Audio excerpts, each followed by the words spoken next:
है मसीह का प्यारा वचन, ये है वचन, प्यारा वचन, यीशु मसीह का प्यारा। परमेश्वर के धन्य नाम की महिमा हो।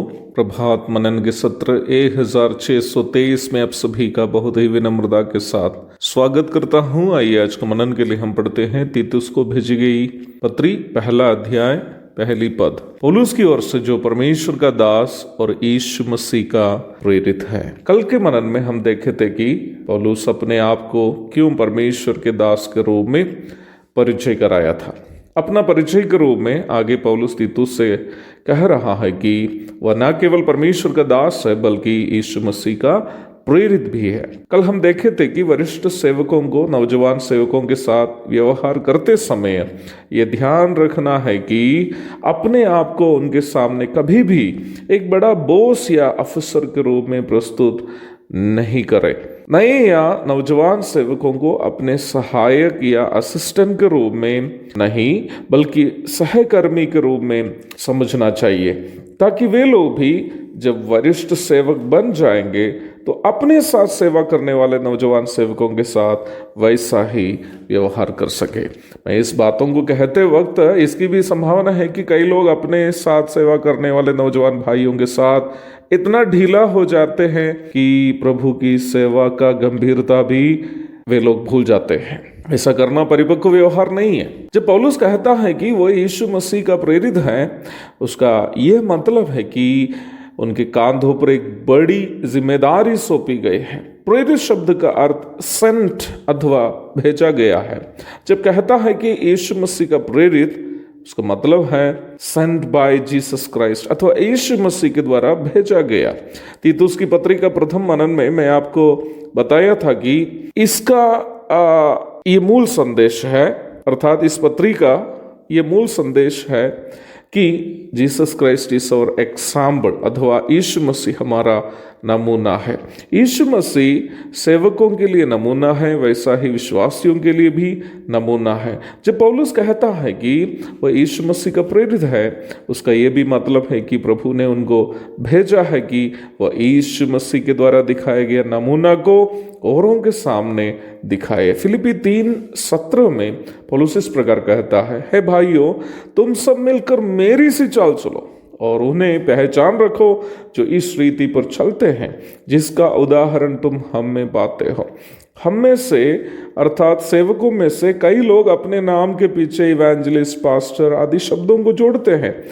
यदि वास्तव में उन सेवाओं के लिए प्रभु का बुलाहट हमें मिला हो और हम कर भी रहे हो तो ऐसे जोड़ना गलत नहीं है, परंतु इस प्रकार अपना परिचय देते समय हम ये नहीं भूलना है कि प्रभु के जीवन का नमूना अपने जीवन से दिखाने का फर्ज हम पर है। पिछले दिन इस विषय में मुझ में भी एक चूक हुई है। पिछले कुछ दिनों से कुछ लोग जो अपना नाम, अता पता भी छिपा करके मेरे बारे में कई झूठी बातें फेसबुक, व्हाट्सएप आदि के द्वारा फैला रहे हैं। मैं हर संभव कोशिश की है कि किसी प्रकार उस प्रकार के अफवाहों के संबंध में कुछ प्रतिक्रिया न करे। अब एक व्यक्ति फेसबुक में भी अपना चेहरा, अता पता सब छिपा कर अफवाहें फैला रहा है। कल भी आकर फेसबुक के द्वारा मुझ पर 3-4 आरोप उन्होंने लगाया। उनके आरोपों में एक है कि मैं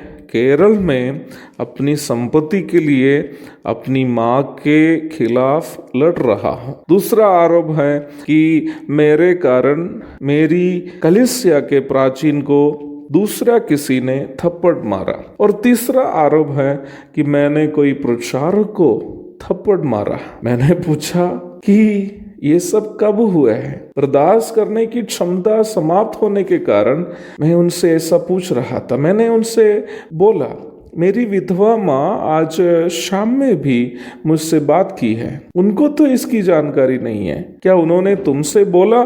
कि मैं संपत्ति के लिए उनसे लड़ रहा हूँ? क्या मेरी मातृ कलीसिया के कोई प्राचीन मेरे खिलाफ बोला है कि मैं कभी संपत्ति के लिए लड़ाई की? उसका जवाब उसके पास नहीं था। मैंने उनसे कहा कि मेरे खिलाफ में मेरी माँ या मेरी कलीसिया के कोई प्राचीन यदि मुंह से हो या लिख कर कहे कि मैं ऐसे करता हूँ और मैं सेवा करने लायक नहीं हूं, तो मैं उस वक्त सेवा करना छोड़ दूंगा। और वो कौन प्राचीन है जो मेरे कारण थप्पड़ खाया? अगर वो प्राचीन बोले कि मेरे के कारण उनको थप्पड़ मिला है, या यदि कोई प्रचारक प्रमाणित करे कि मैंने उनको थप्पड़ मारा, तो मैं सेवगाई छोड़ दूंगा। मैं खुलेआम पूरे हियाव के साथ प्रभात मनन के द्वारा ये बोल रहा हूं। इन आरोपों को यदि कोई प्रमाणित करे कि कौन सा प्रचारक को मैंने मारा, कौन सा प्राचीन मेरे कारण थप्पड़ खाया और मैंने कब मेरी संपत्ति के लिए लड़ाई की, तो मैं सेवगाई छोड़ने के लिए तैयार हूं, क्योंकि ऐसे करने वाला व्यक्ति सेवा करने लायक नहीं। परंतु मेरे इन सभी चुनौतियों के लिए, प्रश्नों के लिए आरोप लगाने वाले के पास कोई जवाब नहीं था, कोई प्रमाण वो दे नहीं पा रहा था। और मुझे भी लगा है कि मैंने उनको कुछ जवाब दिया, परंतु कुछ देर के बाद जब मैं सोने के लिए जा रहा था, मेरे मन में कुछ तकलीफें होने लगी। पवित्र आत्मा मुझसे बोलने लगा, तुम्हारे ऊपर किए गए आरोपों को जवाब देने की कोशिश करते हुए क्या तुमने यीशु मसीह का नमूना दिखाया? मुझे याद आने लगी, काश यीशु मसीह अपने ऊपर लगे आरोपों का जवाब देने लगे होते तो ना ही उनको क्रूस पर चढ़ना पड़ता, ना ही मेरे और आपके उद्धार होता। मैंने तुरंत उन सभी मेरे जवाबों को जो मैं अपना समर्थन में फेसबुक में पोस्ट किया था, डिलीट कर दिया और सोने के पूर्व प्रभु से इस प्रकार मैंने प्रार्थना की, प्रभु मैं आपकी सेवा के लायक नहीं था, फिर भी आपने मुझे सेवा के लिए चुना। मुझ में बदनामी बर्दाश्त करने की क्षमता नहीं है प्रभु, आप मुझे अनुग्रह देना ताकि मैं बदनामी जैसे आपने सही वैसे चुपचाप बर्दाश्त कर सकूं। प्रभु की सेवा एक बड़ी जिम्मेदारी है, प्रभु को अपने जीवन के द्वारा दिखाने की बड़ी जिम्मेदारी।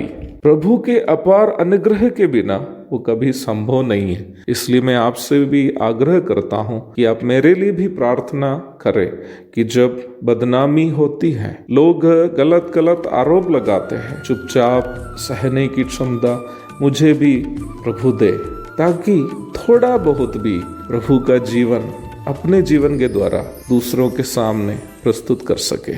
एक और शुभ दिन की धन्य कामनाओं के साथ आज का मनन मैं यहाँ समाप्त करता हूँ। प्रभु आप सबको आशीष दे। आमीन।